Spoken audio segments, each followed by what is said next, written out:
Bonjour. On s'était entretenu ensemble, il n'y a pas très longtemps, sur la Pentecôte.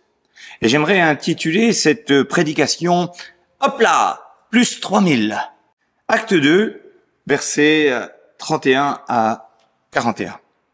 Il est écrit « Après avoir entendu ce discours, ils eurent le cœur vivement touché et dirent à Pierre et aux autres apôtres « Frères, que ferons-nous » Et Pierre leur dit « Changez d'attitude et que chacun de vous soit baptisé au nom du Seigneur Jésus-Christ pour le pardon de vos péchés et vous recevrez le don du Saint-Esprit. En effet, la promesse est pour vous, pour vos enfants et pour tous ceux qui sont au loin, en aussi grand nombre que le Seigneur notre Dieu les appellera. » Et par beaucoup d'autres paroles. Il rendait témoignage et les encourageait en disant « Sauvez-vous de cette génération pervertie. » Ceux qui acceptèrent sa parole furent donc baptisés et ce jour-là, le nombre des disciples augmenta d'environ 3000 personnes. Il y a peu donc, on a fêté Pentecôte. Beaucoup ignorent ce qu'est cette fête, mais ils se souviennent par contre qu'on a un grand week-end à la Pentecôte. Ce dimanche en question, on a rappelé dans notre église que Pentecôte était célébrée 50 jours après Pâques. Pentas signifie 50 jours. Et Pâques rappelle la mort de Jésus-Christ et sa résurrection 3 jours après. La Pentecôte, qui était déjà une fête juive rassemblant beaucoup de personnes du monde de l'époque à Jérusalem, a vu l'arrivée du Saint-Esprit, l'autre consolateur annoncé par Jésus lui-même quand il est remonté au ciel à l'Ascension sur 120 disciples de Jésus réunis d'abord pour cette fête et en même temps, ces 120 étaient réunis pour choisir un remplaçant à Judas, le traître qui était mort. Je vais vous proposer d'essayer d'imaginer un petit peu la scène. On est donc aux environs de l'année 33 de notre ère. Jésus est mort, il y a donc 7 semaines exactement, 50 jours. Et il est ressuscité. Le 3e jour, dit la parole de Dieu.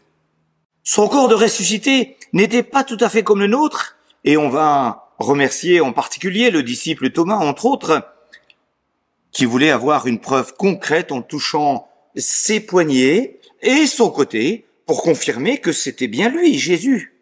Et là, entre Pâques et l'Ascension, Jésus est apparu devant Thomas, qui a pu attester que Jésus était vivant, comme beaucoup d'autres personnes que les disciples, puisqu'il est parlé d'un groupe de 500 personnes dans la première lettre aux Corinthiens. On imagine toujours cette scène à Jérusalem. Des milliers de personnes présentes voient ce phénomène unique, voire étrange, de la venue du Saint-Esprit sur ces 120 personnes comme un genre de flamme de feu. Tous se demandent ce qui se passe. Et il y a dans la foule des gens qui se trouvent amusés. Et ils imaginent que les disciples sont ivres parce qu'ils parlent des langues non hébraïques. D'autres vont rester perplexes et essayent de comprendre ce phénomène non scientifiquement explicable. D'autres encore sont touchés au plus profond de leur tripes, notamment par l'explication de Pierre sur ce phénomène. Pierre, lui, il ne va pas mâcher ses mots. Il va s'appuyer sur des textes juifs, la première partie de notre Bible, pour démontrer que le Messie, la personne donc attendue, donc le Fils de Dieu, Jésus, était déjà prévu à l'époque du roi David et qu'il était un descendant de ce roi, prophète David lui-même. Ce roi David savait donc prophétiquement aussi que le Fils de Dieu, le Messie, mourrait, mais ne resterait pas dans la mort. Et Dieu martelait déjà à qui voulait l'entendre que la résurrection de Jésus était donc bien programmée. Pierre insistera encore pour dire que la venue du Saint-Esprit sur les chrétiens de l'époque ne devait pas non plus être une surprise, pas plus que la résurrection. Pierre terminera son discours avec cette phrase un tantinet accusatrice. Que toute la communauté d'Israël sache donc avec certitude que Dieu a fait Seigneur et Messie, ce Jésus que vous avez crucifié. En résumé, Jésus, fils de Dieu, était prévu comme Messie sauveur depuis très longtemps. Et non seulement vous, Juifs, vous ne l'avez pas reconnu, malgré les textes que vous connaissez, en plus vous ne l'avez pas écouté, et en prime, vous l'avez tué en croix, ce Jésus. Vous êtes responsable de la mort de Jésus. Et là, c'est vrai que si on avait été dans la foule, on aurait fait la même chose. On se sent coupable. Et les questions vont fuser. En particulier celle-ci, qu'est-ce qu'on doit faire si effectivement c'est de notre faute? Repentez-vous. Autrement dit, changez d'attitude et que chacun de vous soit baptisé au nom de Jésus-Christ pour le pardon de vos péchés et vous recevrez le don du Saint-Esprit. Pierre annonçait quelque chose d'inhabituel. Les Juifs se savaient descendants d'Abraham, ils formaient le peuple choyé de Dieu. Ce peuple existait par Dieu et pour Dieu. Comment leur reprocher une faute quelconque alors que, plus religieux monothéiste que tu meurs? Pourquoi seraient-ils jugés responsables? Ils auraient été manipulés pour ce faux procès, mais ils ne l'ont pas tué. J'aimerais vous apporter une explication et peut-être commencer par une image. On va prendre l'image du GPS. Tout le monde connaît le GPS maintenant, et je trouve personnellement que cette application est vraiment géniale. Alors, quel que soit son nom, sa forme, TomTom, Waze, Mappy, Google et j'en passe, tu as ça à l'intérieur de ton smartphone, de ton téléphone qui ressemble plus à un ordinateur maintenant.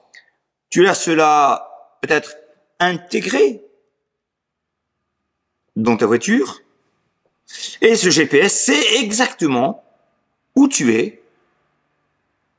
Et ce GPS va t'emmener, sans que tu réfléchisses, à un endroit qui t'est complètement inconnu, à quelques mètres près. La programmation de ces bijoux de technologie, personnellement, moi, je n'y comprends rien. Pas plus que cette fameuse connexion avec des satellites qui tournent très haut dans notre ciel. C'est beau tout cela. Mais à certains moments, quand le GPS te dit « faites demi-tour », tu fais quoi? Souvent, oui j'avoue, j'essaie de lui tenir tête parce que je n'ai pas vraiment envie d'admettre que j'ai raté quelque chose, que je ne lui ai pas obéi. J'espère toujours qu'il va trouver un autre chemin détourné sans pour autant augmenter mon temps de trajet. Oui, du vécu, c'est comme cela qu'un jour, je me suis retrouvé face à un étang en pleine campagne. L'injonction « faites demi-tour », c'est pourtant clair, non? C'est ce que Pierre dit à ces religieux qui se croyaient dans la bonne voie. Ils étaient juifs et fiers de l'être, comme dirait Gad Elmaleh qui mentionne « Juifs, on en est fiers, dans l'islam, on en est fiers, mais nous, les chrétiens, on ne met pas autant de ferveur dans notre foi, nos convictions envers nos contemporains. On semble presque avoir honte. » Pierre leur dit, mes amis juifs, il faut se repentir, à savoir demander pardon, sortir des rites religieux et changer de manière de vivre et d'orientation de vie. Le christianisme proposé par Jésus est une vie de relation avec Dieu, mais pas des rituels à suivre pour espérer une probabilité d'être sauvé de la mort un jour. La vie avec Dieu, elle est blindée de certitude. Si tu pèches, donc si tu fais quelque chose que tu ne devrais pas faire, tu es coupable de mort, puisque Dieu est parfait et ne supporte pas du tout une quelconque faute. Mais si tu demandes pardon, tu te repens donc. Dieu te pardonne et il oublie même ce que tu as fait. C'est le début de la repentance. C'est comme avec le GPS, où tu finis par dire « Ok GPS, t'as raison, je me suis trompé. » La seconde partie, encore comme le GPS, qui te montre en plus où tu peux faire demi-tour, tu décides de le suivre et donc de changer de sens de ta vie. Tu fais un 180 degrés, demi-tour. Et tu te dis, je ne veux plus vivre avec le même système de pensée en me justifiant chaque fois que je fais quelque chose de mal. C'est à ce moment-là aussi que je finis par refuser de dire, pour m'excuser, tout le monde fait comme cela. Ou un petit mensonge, ça fait du bien. Ou pire encore, grosse éclate dans ma jeunesse, pourvu qu'on me like et que je gagne de l'argent. Ou la mort. Après la mort, on a le temps de réfléchir plus tard pour l'avenir, après ce temps ici-bas sur Terre. Eh oui, oui, c'est vrai.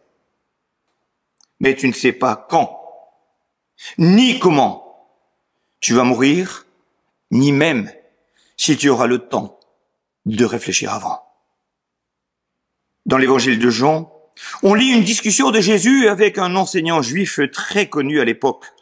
Jésus va lui dire « Nickel ton enseignement, mais si tu es religieux seulement, il te faut aussi changer de vie. Je te propose une nouvelle naissance. Ta vie doit changer, mais je peux te la changer moi-même. Et ton moyen de salut, tu sais ce que c'est ? Je vais mourir pour que tes péchés soient pardonnés, et ainsi tu pourras toi aussi, comme moi, vivre auprès de Dieu toute l'éternité. Je te le promets, je serai et te donnerai un vrai but à ta vie, contrairement aux religieux qui espèrent toujours avoir la vie, mais n'en sont jamais certains. Oui, le monde est pourri, perverti, et nous en faisons partie. Tu veux autre chose comme un monde de paix, de joie, d'amour, sans hypocrisie? Alors, écoute le GPS divin et fais demi-tour. Deuxièmement, revenons à cet épisode de la Pentecôte où on a lu « Ceux qui acceptèrent sa parole furent donc baptisés ». En 40 ans de travail pastoral, j'ai eu pas mal de demandes de baptême, souvent par téléphone.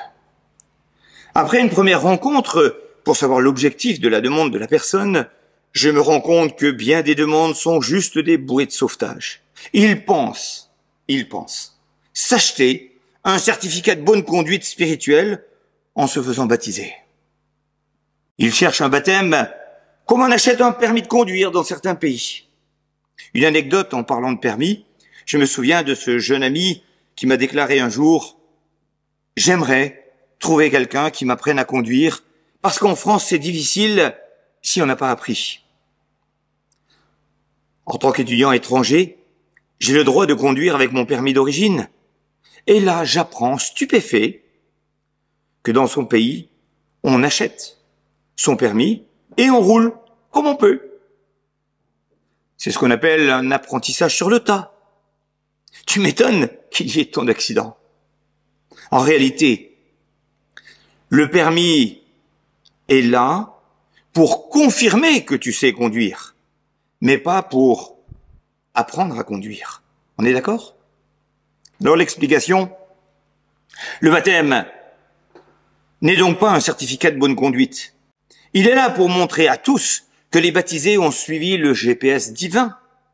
Reconnaissance qu'on est sur la mauvaise pente, acceptation de ce fait et volonté de changer de cap en demandant pardon à Dieu et en désirant vivre une autre vie avec lui.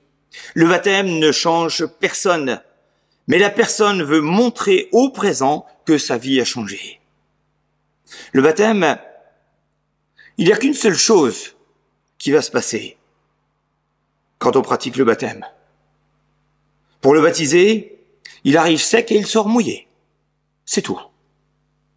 Il n'y a donc que des chrétiens convaincus qui se font baptiser. Et c'est pourquoi en public, et avant d'être plongés dans l'eau, les chrétiens en question vont raconter leur témoignage de changement de vie. Je vais essayer de donner une explication visuelle du baptême. On me trempe dans l'eau. J'abandonne dans l'eau mon ancienne manière de vivre. Elle meurt au fond de l'eau. Puis, on me relève. Ça me rappelle que le sang de Jésus versé à la croix m'a purifié là, au fond, et je suis devenu une autre personne avec un autre objectif de vie, à savoir vivre avec Dieu pour toujours. Baptiser veut dire immerger, plonger, être trempé dedans, comme le baptême de l'air, le baptême du feu, etc. Mais il faut de l'eau, beaucoup d'eau, pour garder cette image biblique que je viens de citer. Il y a bien des personnes qui entendent ce message aujourd'hui comme en l'an 33 de notre ère et qui sont sceptiques et je les comprends. Je vous comprends. C'est ce qu'on appelle aussi l'effet de masse mêlé à la culture ambiante laïcarde et non laïque comme il devrait l'être, ne serait-ce que par transparence et honnêteté intellectuelle. Laïque signifie la possibilité libre d'exercer sa foi quelle qu'elle soit. Laïcarde, expression plutôt familière, pour parler de ceux qui veulent imposer à tous leur point de vue de sans Dieu, avec des prises de position anti-religieuses d'après le dictionnaire. Et je ferme la parenthèse. Là encore, en 40 ans de ministère pastoral, j'ai vu des athées convaincus, avant leur décès, dire des choses étonnantes du genre de cet homme qui avait un problème cardiaque qui le menait tout droit vers la fin de sa vie. Athée convaincu et fier de l'être. Pierre me dit, je veux me faire incinérer. Et pourquoi? Parce que je suis sûr que si éventuellement il y avait un Dieu, il ne pourrait plus rien me faire. Mais Pierre, si tu es convaincu que Dieu n'existe pas, pourquoi vouloir t'en prémunir? D'autres athées sont venus me demander si je ne pouvais pas envisager leur enterrement, d'autres l'enterrement de leurs proches, comme s'ils souhaitaient avoir une roue de secours au cas où. Faut aller jusqu'au bout de ses convictions, non? Alors, quand des gens viennent me voir comme cela, je vous dis de toute go, quelle est ma position? Je l'accepte de faire justement ces cérémonies. Mais, j'ai une condition. La cérémonie de ces personnes ne change rien pour les décédés. Rien du tout. Même spirituellement. Qu'ils soient passés à l'église ou pas. Ça ne change rien. Et c'est ce que je mentionne en début de cérémonie. Mais mon objectif, c'est de pouvoir parler à la famille, aux amis, de la réalité de l'existence de Dieu et du GPS divin.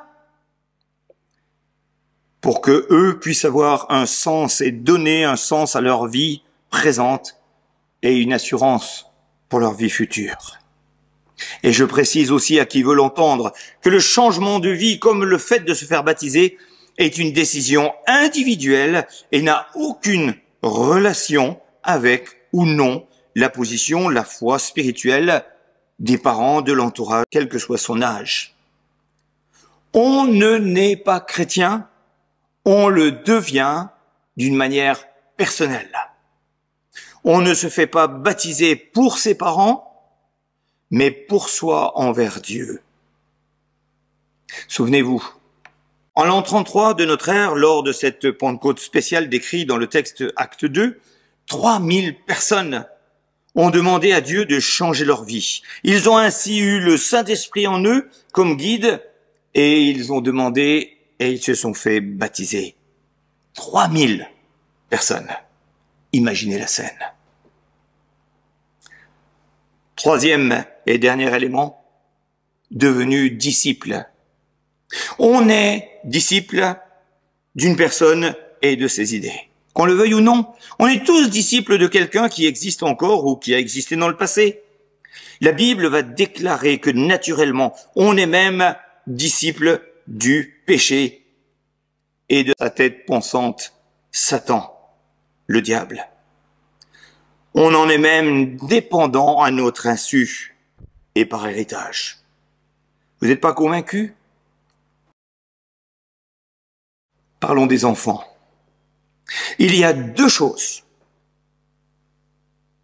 que les jeunes enfants font tous sans exception. Mentir et refuser l'autorité. Dites-moi, qui a appris à ces tout jeunes enfants à mentir? Les parents, surpris au premier enfant, au deuxième, ils commencent à avoir l'habitude, ils pensent avoir un ange. Et ils sont obligés de passer du temps à faire admettre à leurs bambins qu'ils ne sont peut-être pas si bêtes que cela. Et les mamans dans ce domaine sont souvent expertes. Des vraies détecteuses de mensonges. D'autre part, qui a appris à ces enfants, à ces mêmes enfants que nous étions aussi nous-mêmes un jour, à refuser l'autorité en disant non sans arrêt? Il ne faut pas oublier aussi que quand il dit non, il a un visage adapté, un visage très fermé, et à un certain moment, il le fait en tapant du pied. Et le ton qui va avec. Non! Qui leur a appris? Mais avec la nouvelle naissance, on a désiré changer de maître et changer notre disciple-là. La Bible déclare qu'on ne peut pas servir deux maîtres à la fois. Soit on choisit Dieu, soit on reste avec Satan. Soit on choisit le maître de la vie, ou soit on choisit le maître de la mort qui se déguise en ange de lumière, comme dit la parole de Dieu. Mais il faut choisir. Et ne rien faire, c'est déjà choisir. En fait, disciple de Jésus est quelque chose de formidable. Jésus nous a donné un code de vie, un code de conduite clair. La Bible, qui est la parole de Dieu. Il a le moyen, Jésus, de rétablir la communication entre lui et nous si nous avons fauté. Et il nous accorde le pardon et la purification de nos fautes. Il est même appelé notre avocat auprès du Père.